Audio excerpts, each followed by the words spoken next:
আসসালামু আলাইকুম। আজ ২৪ নভেম্বর ২০২৪, ৯ অগ্রহায়ণ ১৪৩১ এবং আরবি ২১ জামাদিউল আওয়াল ১৪৪৬। স্বাগতম জানাচ্ছি মাই ক্লাসরুমের নিয়মিত আয়োজন মাই ক্লাসরুম ডেইলি কারেন্ট অ্যাফেয়ার্সে। শুরু করবো আজকের আয়োজন। আজকের প্রথম প্রশ্নটি ইএইচআর এর পূর্ণরূপ কী? সেটি হচ্ছে ইলেকট্রনিক হেলথ রেকর্ড। পরের প্রশ্নটি ইউরাল পর্বতের পশ্চিমাংশে কোন মহাদেশ? উত্তর হচ্ছে ইউরোপ মহাদেশ। প্রাচ্যের ম্যানচেস্টার কোন শহরকে বলা হয়? ওসাকাকে প্রাচ্যের ম্যানচেস্টার বলা হয়। দ্য মডার্ন স্টেট গ্রন্থের লেখককে? এই গ্রন্থটি লিখেছেন ম্যাকাইভার। শ্বসনতন্ত্রের প্রধান অঙ্গের নাম কি? এটি হচ্ছে ফুসফুস। প্রধান নির্বাচন কমিশনার সহ অন্যান্য নির্বাচন কমিশনগণ শপথ নেবেন কবে? আজ ২৪শে নভেম্বর প্রধান নির্বাচন কমিশনার সহ অন্যান্য নির্বাচন কমিশনগণ শপথ নেবেন। ইসরায়েলের প্রধানমন্ত্রী নেতানিয়াহু ও সাবেক প্রতিরক্ষামন্ত্রী গ্যালান্টের বিরুদ্ধে গ্রেফতারি পরোয়ানা জারি করেছে কারা? উত্তর হচ্ছে আইসিসি। আইসিসি মানে ইন্টারন্যাশনাল ক্রিকেট কাউন্সিল নয়, এটি হচ্ছে ইন্টারন্যাশনাল ক্রিমিনাল কোর্ট, আইসিসি। তারপরের প্রশ্নটি হচ্ছে অনন্যা সাহিত্য পুরস্কার ১৪৩১ কে কে পেয়েছেন?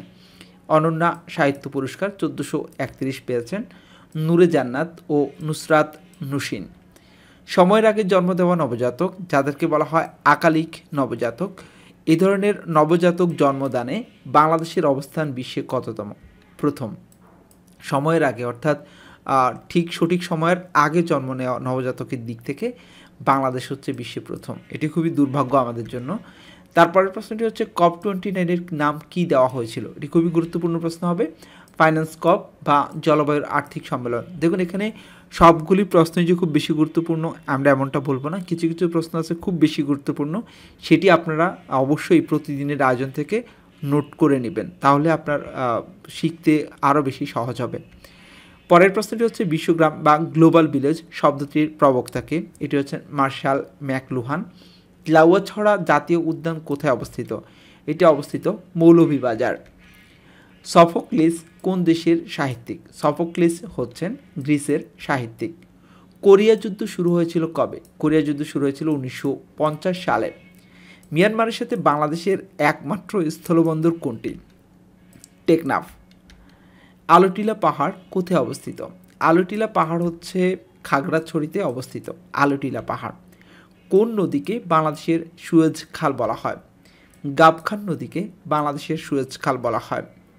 ব্রাজিল কোন দেশের উপনিবেশ ছিল? ব্রাজিল ছিল পর্তুগালের উপনিবেশ। হাইপারসনিক ক্ষেপণাস্ত্র ওরেশনিক কোন দেশের? এটি রাশিয়ার।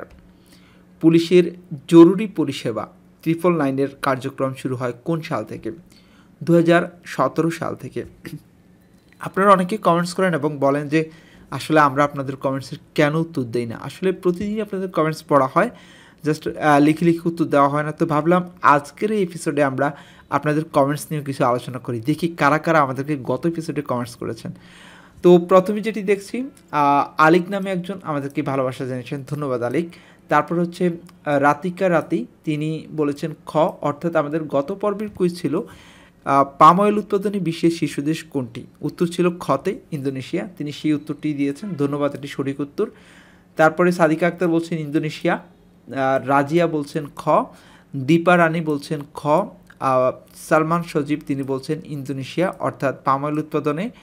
নুরুল ইসলাম জামশেদ বলেছেন, তিনি আমাদেরকে লাভ দিয়েছেন, ধন্যবাদ। তারপরে সুমাইয়া তিনি বলেছেন বি অর্থাৎ সঠিক উত্তরটি দিয়েছেন। এখানে সাদিকুর রহমান থ্যাঙ্কস জানিয়েছেন, আমরা আপনাকে ওয়েলকাম জানিয়েছি। তারপরে ভাই আপনার ভিডিও নিয়মিত দেখি বলছেন এমডি আলহাস, ধন্যবাদ এমডি আলহাস, আপনারা দেখেন বলে আসলে নিয়মিত ভিডিও করতে ভালো লাগে। এখানে ফখরুদ্দিন বলছেন ইন্দোনেশিয়া। অনেকে আপনারা আসলে কমেন্টসের অর্থাৎ কুইজে অংশ নেন এবং সেটির উত্তর দেন, সেটা সত্যিই খুবই ভালো লাগে। নিশান বড়ুয়া বলেছেন ইন্দোনেশিয়া, তারপরে সাবিহা বলেছেন ইন্দোনেশিয়া, শাপলা জাহান বলেছেন বি। তারপরে এখানে রাফিকুল ইসলাম বলেছেন 2 অর্থাৎ ইন্দোনেশিয়ার কথা বলছেন, ধন্যবাদ, ইন্দোনেশিয়ার সঠিক উত্তর। এরপরে সুমাইয়া, তারপরে তৈয়ব কলি, তারপরে খান বাহাদুর, এখানে প্রিয়াঙ্কা মণ্ডল, আপনারা অনেকেই কমেন্টস করেছেন, আমি সবাইকে অসংখ্য ধন্যবাদ জানাচ্ছি। তো চলুন এবার আমরা আজকের কুইজটি দেখি যে আজকে আপনাদের জন্য কী কুইজ থাকছে। আজকে এতক্ষণ ধরে যে প্রশ্নগুলি দেখছিলাম, এতক্ষণ কমেন্টস পড়তে পড়তে হয়তো আপনারা সেই প্রশ্নটির উত্তর মনে রেখেছেন কিনা জানি না। দেখা যাক কতজন সঠিক উত্তর দিতে পারেন। আজকের প্রশ্নটি হচ্ছে COP29 এর নাম কি দেওয়া হয়েছিল? 4টে অপশন রয়েছে গ্রিন কপ, ক্লাইমেট কপ, ফাইন্যান্স কপ, ইকোনমিক কপ। সঠিক উত্তরটি কী হবে? COP29 এর সঠিক নাম কী সেটি আমাদেরকে কমেন্টস করবেন। সাথে থাকবেন মাই ক্লাসরুমের। এবার আমরা আজকের হাদিসটি দেখব। রাসূল সাল্লাল্লাহু আলাইহি ওয়াসাল্লাম বলেন, জেনে রেখো ভালো কাজ বিফলে যায় না, আর পাপের প্রায়শ্চিত্ত বিলীন হয়ে যায় না। এটি আল রায়হাকির 7/381 নম্বর হাদিস। আজ এ পর্যন্তই। এতক্ষণ পর্যন্ত যারা মাই ক্লাসরুমের সাথে ছিলেন সবাইকে অসংখ্য ধন্যবাদ।